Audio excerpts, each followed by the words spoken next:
Like most people around the world, I've been watching what's going on in the US. I saw a little meme the other day of a kitten having a little saying, "I don't want to live in interesting times."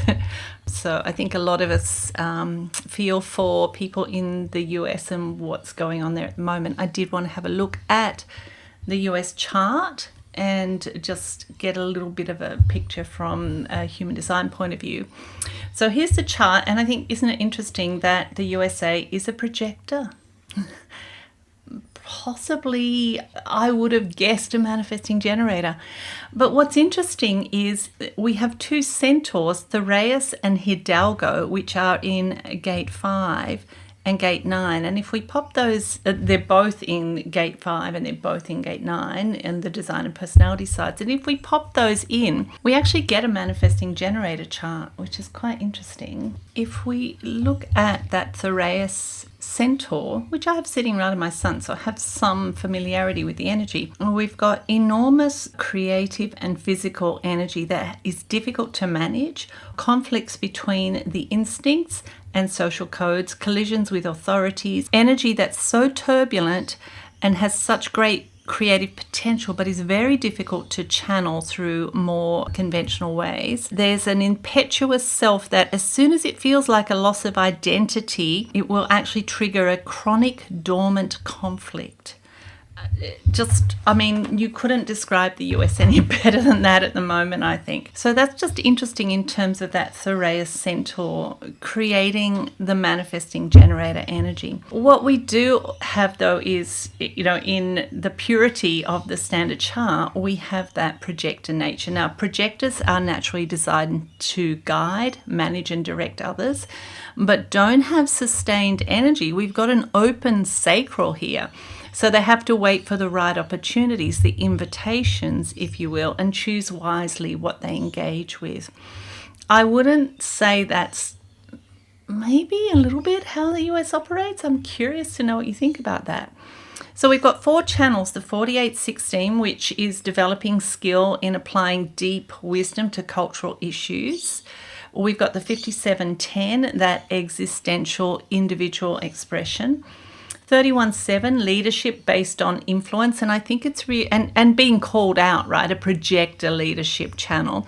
I think it's really interesting that the design North Node is in gate 7. That's the gate of the army, so it's almost like the army has to play a part here. And 4130, from the root to the solar plexus, pressure for experiences that bring clarity and wisdom over time. So, learning over time, what are the kinds of experiences that the country wants to have? We've got a split definition. So the main bridge gates are the 36 and the 12. So you can see that will bring this emotional aspect, which is split off from the throat. Interestingly, Trump has both of those gates, which means that when we put him in a composite with the US, it makes the USA an emotional manifester. And then we've got a 5-1 profile. So we've got this kind of potential to see the possibilities, I would say, for democratic leadership, but they need to walk their idealistic talk here. I want to start by looking at the planetary returns that are happening for the US at the moment. I've set this transit chart for the 20th of January. Which is the Inauguration Day. And I just wanted to show you how many planetary returns there are going on. So we've got Pluto here in gate 60 transiting. The USA has recently had a Pluto return back in February 2022. Pluto cycles are 248 years. So this cycle began in 1776, which is the year that the Declaration of Independence was signed. So what we have is, since the foundation of the USA as a United States, as a country, a nation, Pluto has been around one cycle and is just in the first 2 years of the next cycle. So there's a massive rebirth going on that helps to define what the US is and how they use that power. We've got Chiron in gate 51, and you can see that Chiron is in gate 51 here at the birth of the US. And so we've got also a Chiron return. Now, Chiron returns are around about 50 years. And the actual Chiron return happened between April and October last year, 2024.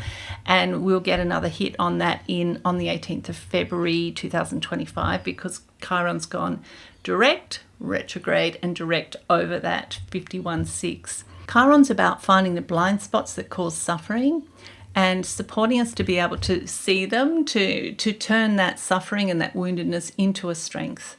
It's about stepping into a kind of wisdom that comes from lived experience, developing compassion, sensitivity. I think Chiron in 51 has something to do with understanding the influence of the martial aspect of the US, which we'll look at in a moment, and the impact that that has, and even to feel the trauma and the way that that plays out for the US itself. The internalized shock, the sense of all of these traumas that have been held within the psyche of the US and her people. Now, the other thing that's interesting is that we've got Jupiter transiting in gate 35 at the moment. And if you come over here, you can see that at the birth of the nation, design Jupiter was in gate 35 and personality Jupiter in 52. So that alerts me to the fact that the US is about to have a Jupiter return as well. And that will actually happen on the 5th of July 2025 when Jupiter is in gate 52, line 3, transiting, and lines up with that personality Jupiter.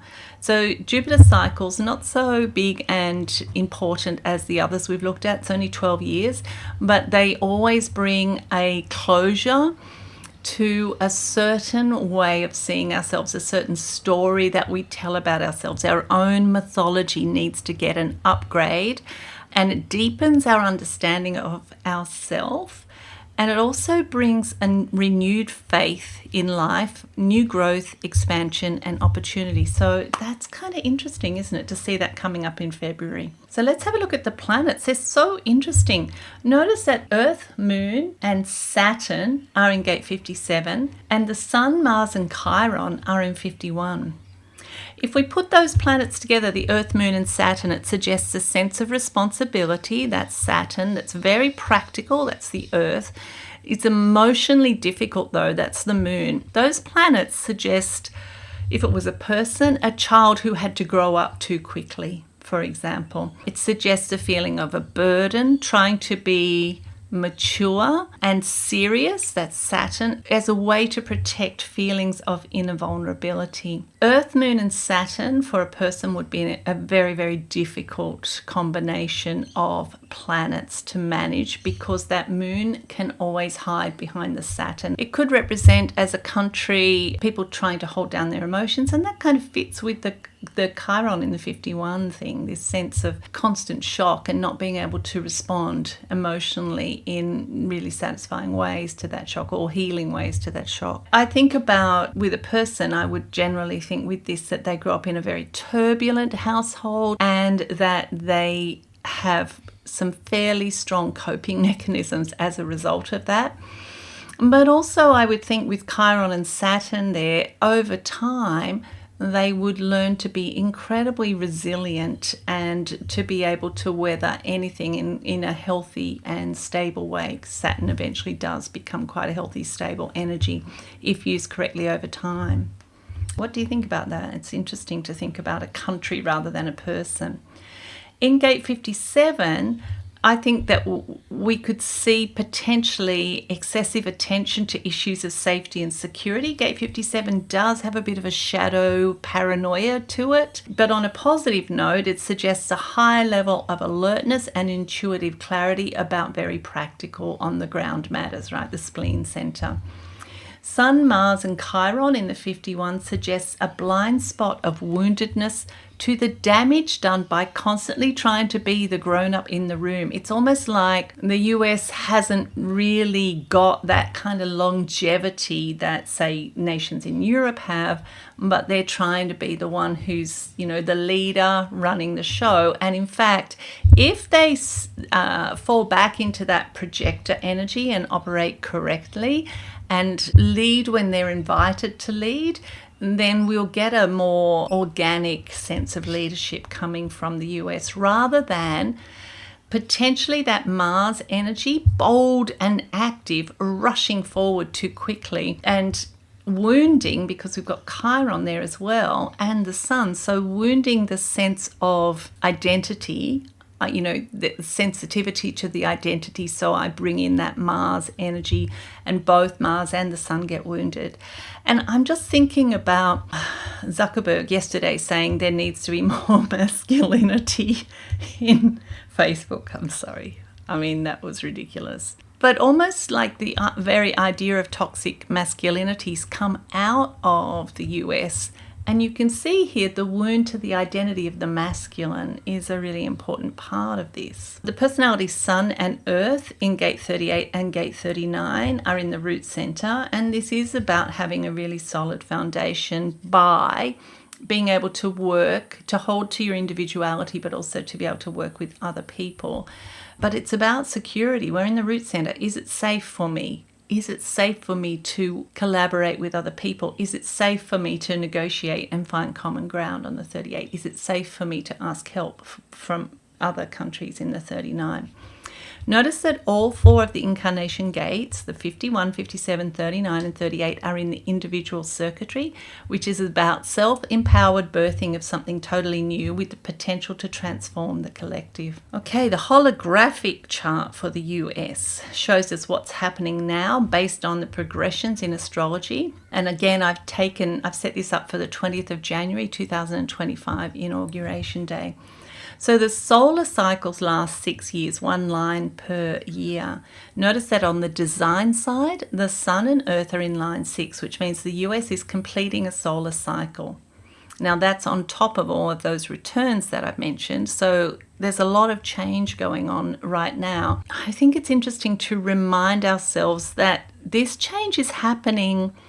I mean, there's change going on all around the world, but this change is happening specifically within the US. The US itself is changing in really radical ways. We've got 26 and 45. It shifts on the 2nd of June this year, 2025, starting a new 6-year cycle.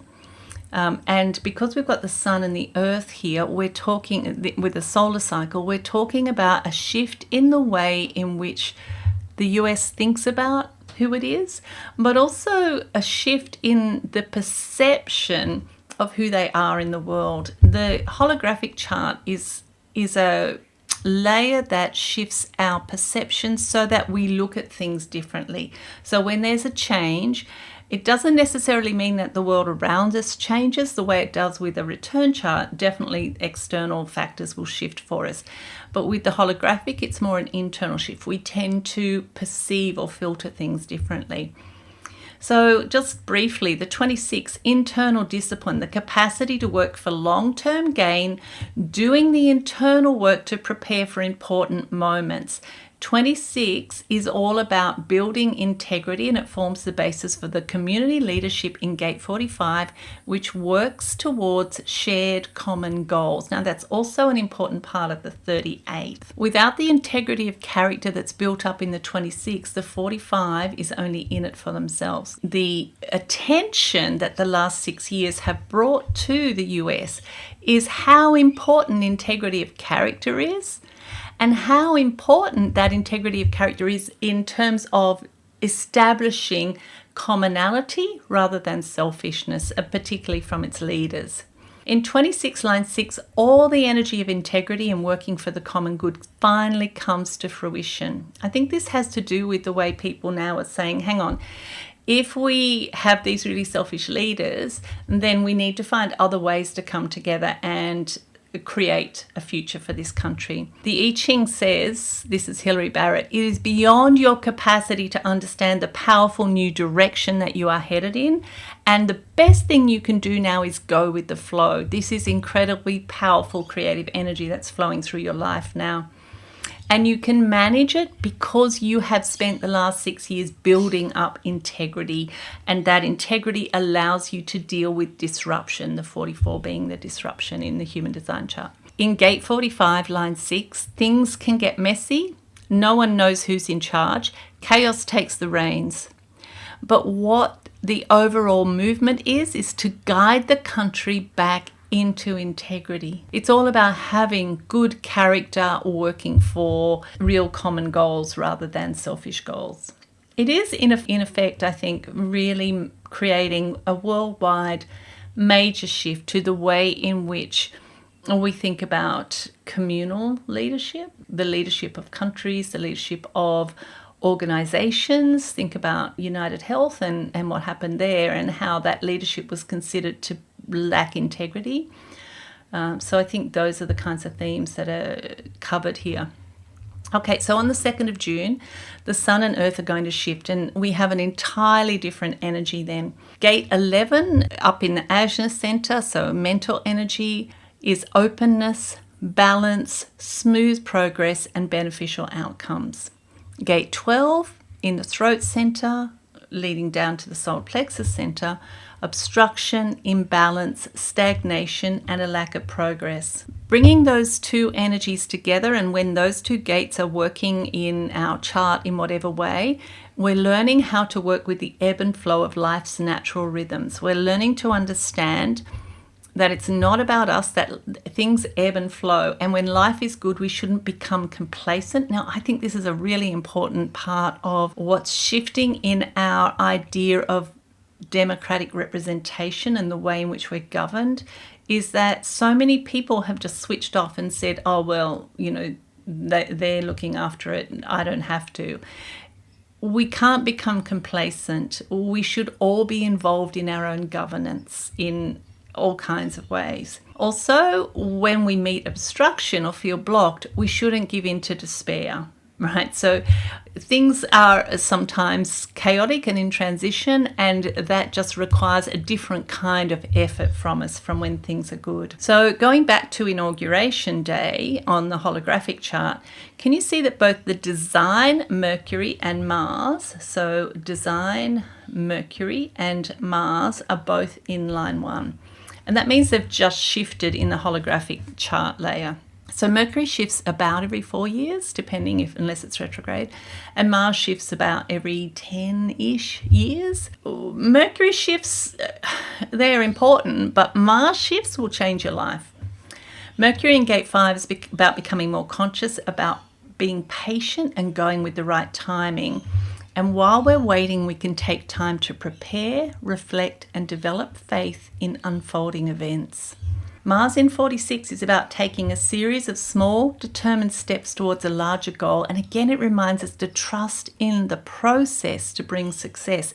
It's not about hoping for the best. It's about knowing that my engagement in each moment is working with the creative flow to ensure the best outcome. So Mars moved to that Gate 46 in May 2023, and it will be there until 2036. So long time. As I said, when Mars shifts, your whole life is going to change.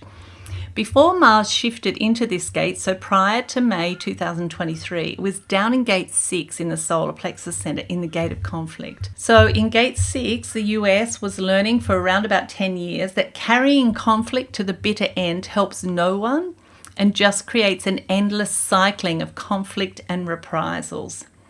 And I think that Mars shift suggests a move away from conflict, and Mars rules war, so a shift away from war and into a period of more heart-based activities aimed to create better outcomes for everyone. Now keep in mind that Gate 46 is the complementary gate for Gate 25, and you can see on the 20th of January, the moon, the holographic moon, is in Gate 25, line 4, and it's just in the opposite gate, but also just having passed along a few lines from, but still having a profound impact on that Mars in the 46.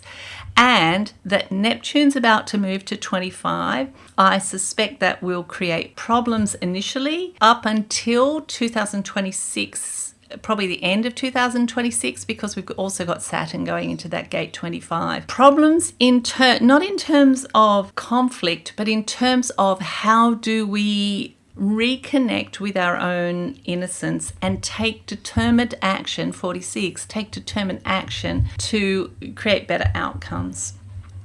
On the personality side, we've got the Sun in gate 22, line 4, and the Earth in 47, line 4. So these two complementary gates are about balancing external grace with inner struggle and growth. And I'll just mention that Orcus is sitting in the 47, and Orcus will hold you stuck in a sense until the timing is right, because you have grasped your new soul mission, where you go from here. And until you have grasp that, you can't move forward.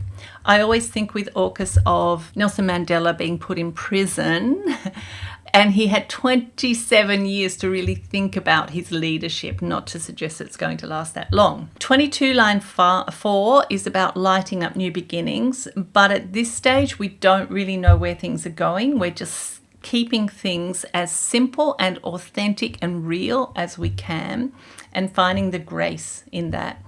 Gate 47, line 4, overcoming old habits of defensiveness. Again, that idea in a sense of more warlike kind of aspect, war on terror, war on drugs, that kind of stuff.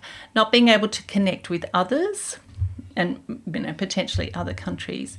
And this could, I think, suggest being more authentic with national allies without presuming on any gain from the relationship, other than the fact that it's good to connect. It's good to be part of the global community. It's interesting how much that stands at odds with the incoming leadership. So, I think there's something in the fact that what's in the transits is not really very similar to what's being demonstrated by that incoming leadership. It's good to check the position of the holographic moon, and I've looked at it over the next few years just to see what might be coming up. And on the personality side, we've got the 25-4 for the moon, as I said, which means it's just passed into Aries. And I think that's going to bring a shift, because it's been moving through Pisces for probably the last 2 years maybe. And it's making a channel with transiting Chiron and transiting North Node. So that's a pretty disturbing energy. The energy's triggering shock and trauma. In line 4, which is where it'll be on the 20th, disentangle yourself from mental clutter caused by external influences. You don't need to be afraid of loss. Find your independence and allow your gifts to flow without interference. Really good news, because I think this idea of disentangling from the disinformation, the flood of disinformation that is being used to create chaos and to keep people befuddled so that they can't be active and engaged with the process. Between now and the end of 2025, that personality moon is going to pass through the other Aries gates, the 17, the 21, the 51, and 42, and then obviously on to the Taurus gates. On the design side, we've got the moon in gate 61. In April, it will move to gate 60. In September, it's going to move to gate 41, where it will meet up with, I think, with Pluto. Pluto is probably there at that stage. And then in March, it's going to go into the 19. So we're in the Aquarian gates on that side. Notice that in the standard human design chart, the design Sun, Mars, and Chiron in 51 are connecting with that holographic moon in the 25. I think this is a really big deal, because it's drawing out the emotional energy of the purity of intention, aligning with natural law and being open to the unexpected and having freedom from expectations about what might emerge, or gate 25 qualities. So this is something to keep in mind. It's kind of the emotional growing edge of the US at the moment. And also it's triggering the Chiron Mars. If we don't fight, what do we do? What hidden wounds do we have that we've been covering up by entering into conflict, taking an aggressive response rather than perhaps a more healing response? So let's have a look at Donald Trump's chart in composite, kind of, with the US chart. Firstly, he has his Jupiter in gate 57. So it sits on that Earth, Moon, and Saturn activation in the 57. I think this is really significant because it accentuates or exaggerates the emotional issues that come, I think, from the combination of planets in that gate for the US. The second thing that's important is he has both the 36 and the 12. So he's, as I said, making the US into an emotional manifester in that sense. And I'm particularly interested in his gate 12 activation because he has his sun in gate 12 and also his north node in gate 12. One of the things that we know with gate 12 is that it can cause stagnation and disharmony and imbalance and even chaos because of the way in which it disrupts communication and it disrupts harmony, balance, and unity. And Trump is absolutely using that gate 12 energy in that way. Now, if you have gate 12, please don't think that this is something you do, although it's worth, seeing places where you may be doing that. But he is very instinctively and deliberately using that gate 12 to obstruct and to block. Just moving away from the planets for a moment, I really wanted to look at the centaurs because the centaurs represent wounds to society and culture that we all carry within us. So just like the asteroids are kind of like shards of culture from archetypes of personality from the Greek and Roman times, the centaurs represent parts of the wounding of culture and society that we carry within ourselves and perhaps, continue to play out in our own woundedness. So we have, for Trump, we have Elatus in gate 11. And Elatus is a smooth talker who is influential but can leave their audience in a state of chaos and confusion. Elatus can get stuck being derailed by sexual needs, can experience marital problems, tends to see relationships as ultimately parasitical and therefore very transactional, spends a lot of time imagining rejection, but also plays that smooth operator as a survival mechanism. So that's Elatus in gate 11 on his Earth and South Node. I think I said North Node before. We've got Asbolus, the centaur Asbolus in gate 12.